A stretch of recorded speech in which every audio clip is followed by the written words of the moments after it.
오늘 요한복음 9장 말씀은 날 때부터 앞을 보지 못한 사람을 예수님께서 고쳐주신 사건입니다.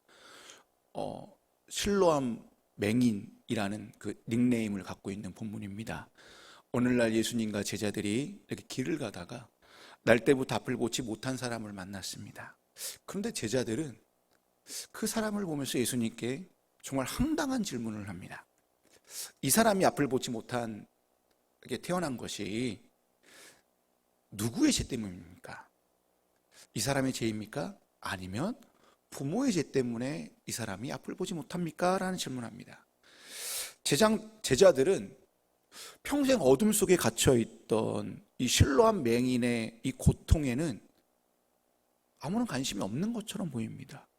그저 자기들의 알량한 신학적 관심에 좀 관념에 좀 더 우선하는 것 같아요. 제자들은 불쌍한 사람 앞에서 지금 뭐를 하고 있는 거예요? 재타령을 하고 있는 거예요. 어떻게 보면 그 당시 종교 지도자들이라고 말할 수 있는 그들이 했던 모습을 지금 제자들이 이 몰지각한 종교인의 모습을 지금 이 예수님의 질문에서 드러내고 있다는 것입니다. 인간의 불행을 보면서 여러분 느껴야 되는 게 뭡니까? 불쌍하다. 너무 안타깝다. 마음이 너무 아프다. 힘들다라는 이런 또는 동정, 연민의 마음보다는 저 불쌍한 사람을 보면서 이들이 갖고 있는 감정이 이거예요. 누구의 죄 때문이지? 저 사람이 무슨 문제가 있어서 보지 못하는 거야? 저게 죄의 결과인가? 라는 나름의 판단을 한다는 거예요. 우리들만 봐도요, 별반 차이 없습니다.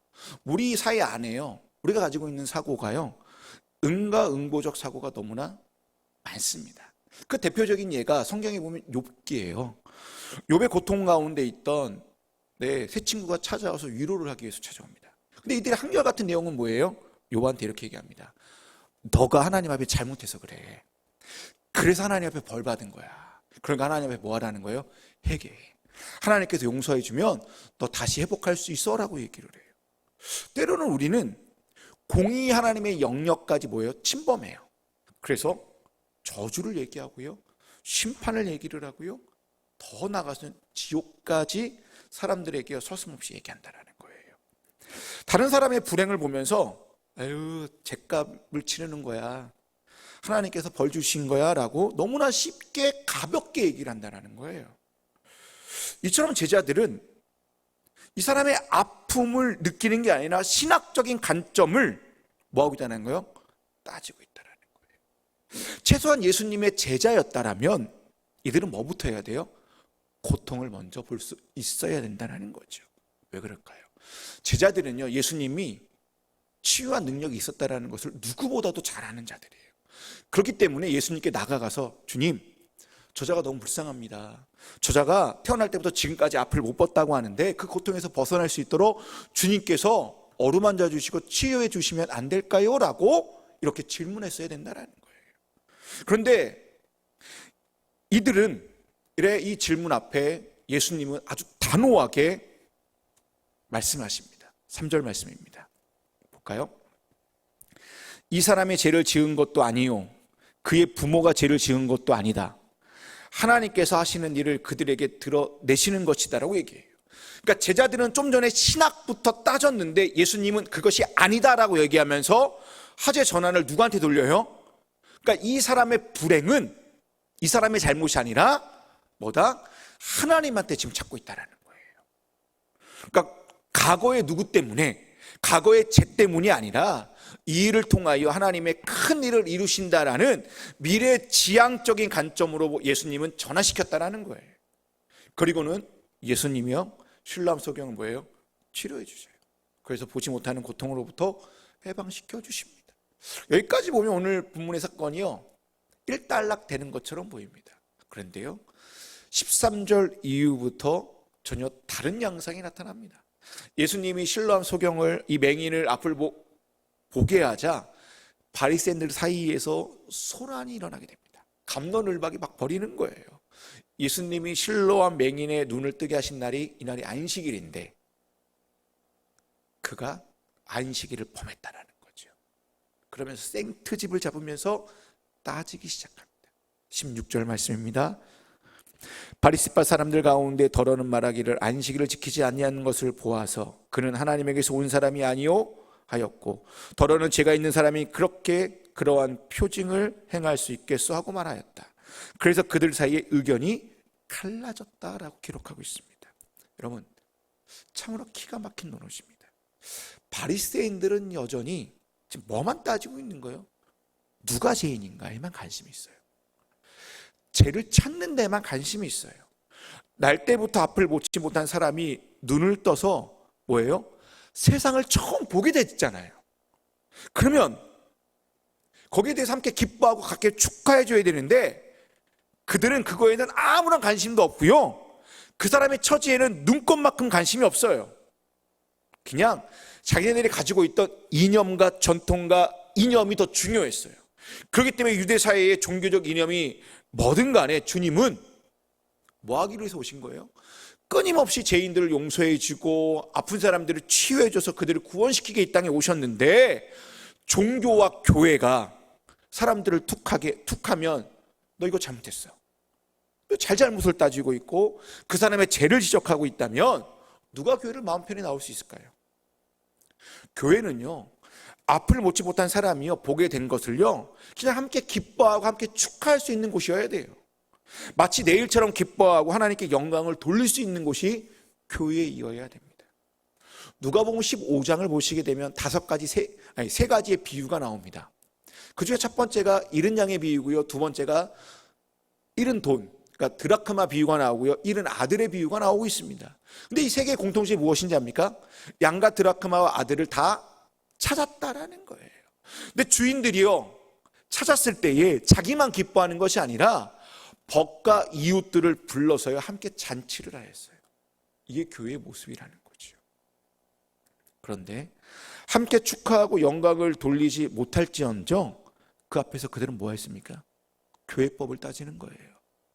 율법과 전통과 관습과 이념을 말하면서요 잘잘못을 따지고 있는 거예요.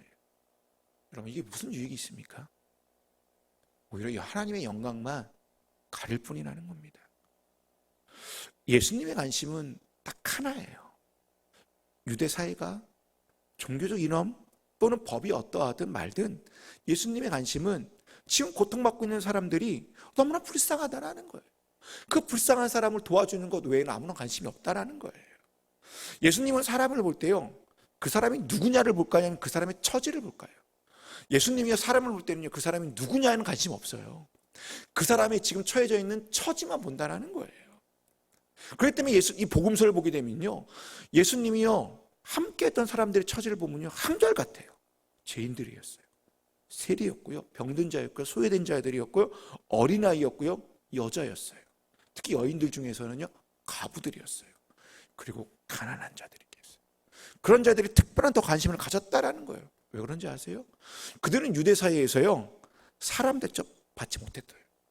유대 사회 안에서요 사람의 가치와 존재가 거의 없던 자들이에요. 그들은 하루 먹기 살기 너무 힘들어서 그냥 절박하게 살아가던 자들이에요. 하나님은, 예수님은 그들에게 한 번도 화를 내신 적이 없어요. 오히려 함께 아파하였고요, 함께 눈물을 흘렸고요, 불쌍히 여기는 마음으로요 그들을 보듬어 주었어요. 어떻게 하면 그들을 해방시킬 수 있을까? 어떻게 하면 그들을 자유롭게 살 수 있을까에 거기에 최선을 다하여 공생애를 사신 분이 예수님이라는 거예요. 바리새인들은요 이제 급기야 눈을 뜬 누굴 부릅니까? 부모님을 이렇게 불러옵니다. 그럼 뭐예요? 너 아들이 보게 됐으니 너무나 기쁘지 않냐라고 묻는 게 아니라 무섭게 질문을 합니다. 윽박지르듯이 질문을 해요. 부모는요 겁에 질려서요 예수님이 치유했다라는 말을 못해요. 22절 말씀입니다. 그 부모는 유대 사람들이 무서워서 이렇게 말할 것이다. 예수를 그리스도라고 고백하는 사람은 누구든지 해당해서 내쫓기고 유대 사람들이 이미 결의에 내쫓았기 때문이다. 그러니까 뭡니까? 이 바리새인들이요 유대 사회에서요 이렇게 얘기한 거예요. 예수를 그리스도로 고백하는 사람들을요 해당해서 출교시키겠다라는 거예요. 공동체를 들어오지 못하도록 회원권 박탈시키겠다라는 거예요. 바리새인들이 정말 못된 사람들입니다.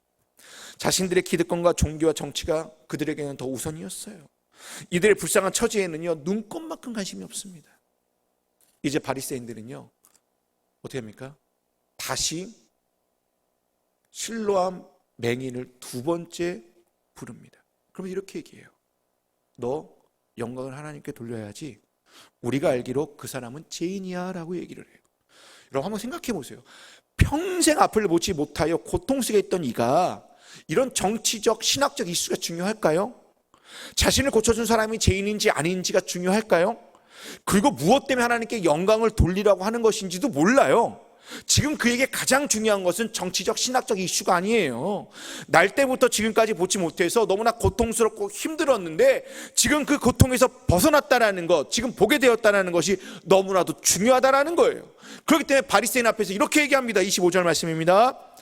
나는 그분이 죄인인지 아닌지 모릅니다. 다만 한 가지 내가 아는 것은 내가 눈이 멀었다가 지금 보게 되었다라는 것입니다 라고 얘기하고 있다라는 거예요. 그는 어둠에서 벗어났다는 기쁨, 그것이 전부라는 거예요. 왜 주변 사람들은, 특히 바리새인들은 내가 보게 되었다라는데 하나같이 축하하고 함께 뭐예요? 기뻐하지 못했을까요? 그들은요,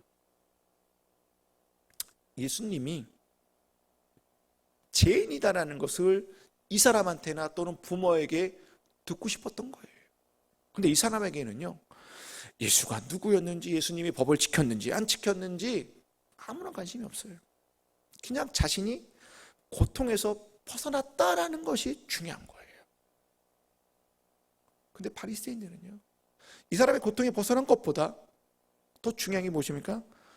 예수라는 분이 자기네들이 만들어 놓은 율법을, 자신이 만들어 놓은 이 안식법을 어겼느냐 어기지 않았느냐에만 관심이 있어요. 왜 그럴까요? 사람을 사람으로 보지 못하기 때문이라는 거예요.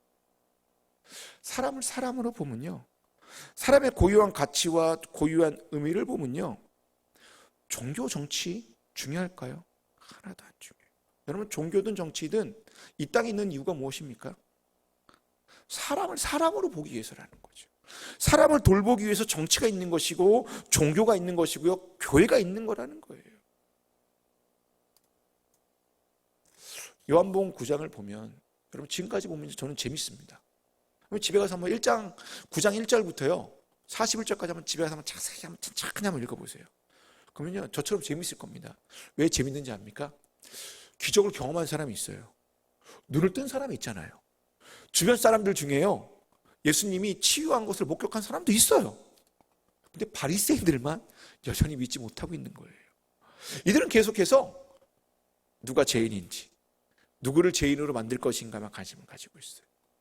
이들은 자신의 법과 전통이요, 하나의 선입견이 돼서요, 예수를 예수로 바라보지 못하기 때문에요, 처음부터 이들은 예수를 죄인이라고 그냥 정해놓고 지금 뭐 하는 거예요? 이 소경이든 부모에게 따지고 묻고 있다는 거예요. 자기들의 시선으로 이 관점을 보니까요, 세상과 사람들이요 제대로 보일 리가 없어요. 하나님의 형상으로 만든 이 사람들을요 자꾸 자신의 시선으로 바라보니까요 그들의 허물과 죄만 찾으려고 한다는 거예요. 저는 이 모습이 너무나 지금 재밌는 거예요. 우리도 언제부터인가 자꾸만 삐딱한 시선으로 사람을 본다는 거예요. 삐딱하게. 왜 그럴까요? 우리도 나름 교회밥을 먹었잖아요.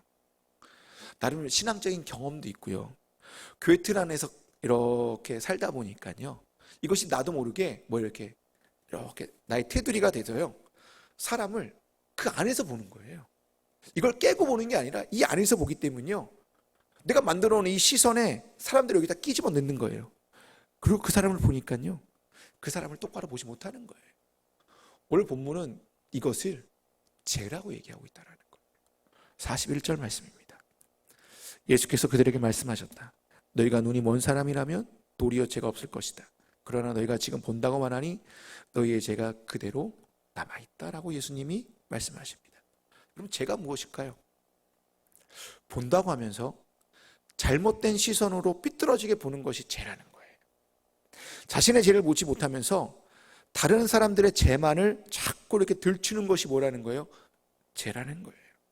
지금까지 신앙생활만 해서 알게 모르게 만드는 신앙의 틀과 전통과 관습에 사로잡혀 다른 이들을 정죄하고 비난하고 이렇게 손가락질하는 것이 예수님은 죄라고 말씀하고 있다는 것입니다. 실로암 맹인이요, 결국 그들에게서 쫓겨납니다. 회당 밖으로 쫓겨나요. 그 얘기를 예수님이 들으세요. 그래서 그에게 찾아오십니다.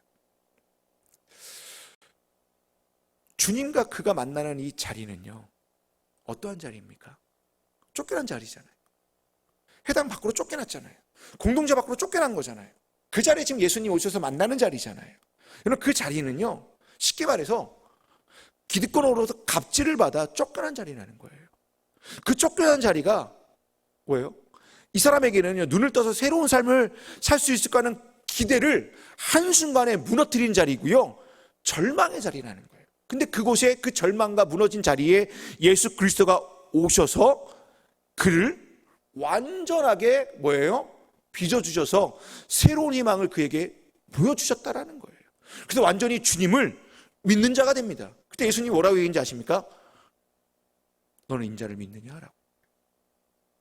그때 중간에 이런저런 얘기를 주고받으면서요, 이 자가 이렇게 얘기합니다. 네, 저는 믿습니다 라고.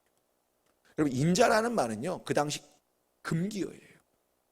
함부로 말할 수 없어요. 사람의 아들이잖아요. 근데 이 사람의 아들이라는 인자가요, 곧 하나님의 아들이라는 의미로 유대사에 통용되었는데, 예수가 자신의 입으로 뭐라고 얘기하는 거예요? 내가 하나님의 아들인데 너가 나를 믿느냐라고 지금 뭐예요? 금기어를 얘기하고 있다라는 거예요. 근데 그 자가 네, 저 믿겠습니다 라고 얘기를 해요. 그러면서 그가 완전히 달라졌다라는 거예요. 그러면서 그가 제대되는 시선으로 제대로 보는 자가 되었다라고 얘기하고 있다라는 거예요. 그것이 39절 말씀입니다. 나는 이 세상을 심판하러 왔다. 못 보는 사람은 보게 되고 보는 사람은 못 보게 하려는 것이다 라고 말씀하고 있어요. 여러분, 여기서 못 보는 사람과 보는 사람이 두 가지가 나와요. 여러분, 못 보는 사람은 누굴까요? 바로 회당에서 쫓겨난 실로암 맹인이요. 못 보는 사람은 자기의 무지함을 깨닫고 열린 마음으로 주님을 받아들이는 사람들이요, 못 보는 사람이라는 거예요. 주님을 받아들이는 자들이 결국은 뭐 하게 되는 거예요? 보는 자가 돼서요, 영적인 시선이 열리게 되고 열린 마음으로 영적인 눈, 영안을 가진 자들이 결국은 못 보는 사람이고, 그들이 결국 보는 자로 주님께서 그렇게 만드시겠다라는 거예요. 그렇다면 보는 사람은 누굽니까? 바리새인들이요. 자신들의 시선으로만 가지고 사람들을 자꾸 보고 있는 사람들, 마음을 열지 못하고 무슨 것을 배우려고 받아들이지 못하는 자들이라는 거예요. 쉽게 말해 주님을 주님으로 보지 못하는 거예요. 왜 그런지 아세요? 그냥 자기 자아가 너무 강해서라는 거예요. 사도 바울도요, 다메섹 사건이 있기 전까지요, 자기가 스스로 보는 자라고 생각했어요. 그리고 엄청나게 자부심을 가졌습니다. 바울은 주를 믿는 자들을 무자비하게 잡아들여서요, 그들을 다 처벌하였습니다. 근데 어느 날 다메섹에서 주를 만나고 난 뒤에 그의 눈이요, 사흘 동안 앞을 보지 못하고 신음을 전폐하며 아팠습니다. 그리고 난 뒤에 아나리아로 인하여 다시 보게 되었습니다. 바울이 다시 보게 되었을 때 그는 완전한 새 사람이 되어 복음을 위하여 뭐라고 얘기하고 있습니까? 나는 복음을 위하여 선포자와 사도와 또는 교사로 세우심을 받았다라고 고백하고 있다는 거예요. 사도 바울은 불과 얼마 전까지 그동안 자신이 보는 자라고 생각하였지만 실상은 보지 못하는 자였다는 거예요.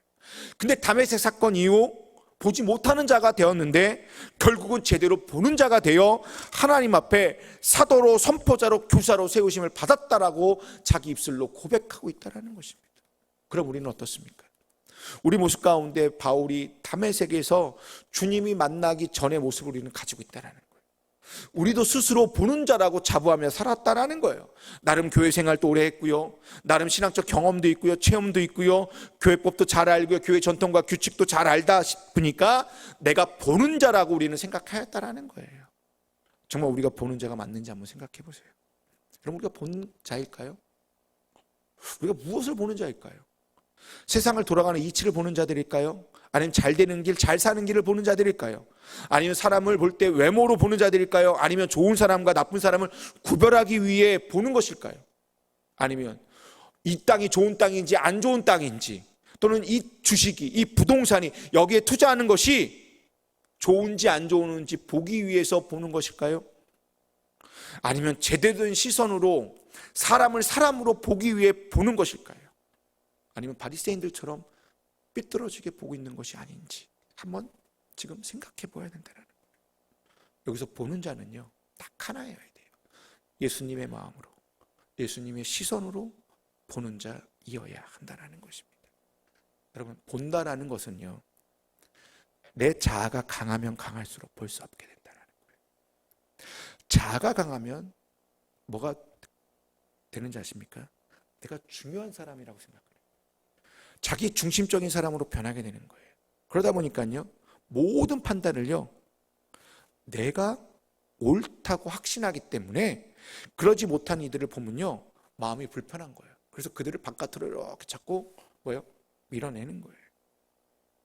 마치 바리새인들이 실로암 맹인을 바깥으로 이렇게 내쫓아 버리는 것처럼, 결국 바리새인들은요, 더 나아가 유대인들은요, 실로암 소경뿐만 아니라 예수 그리스도도요, 바깥으로 내쫓아 버렸다라는 거예요.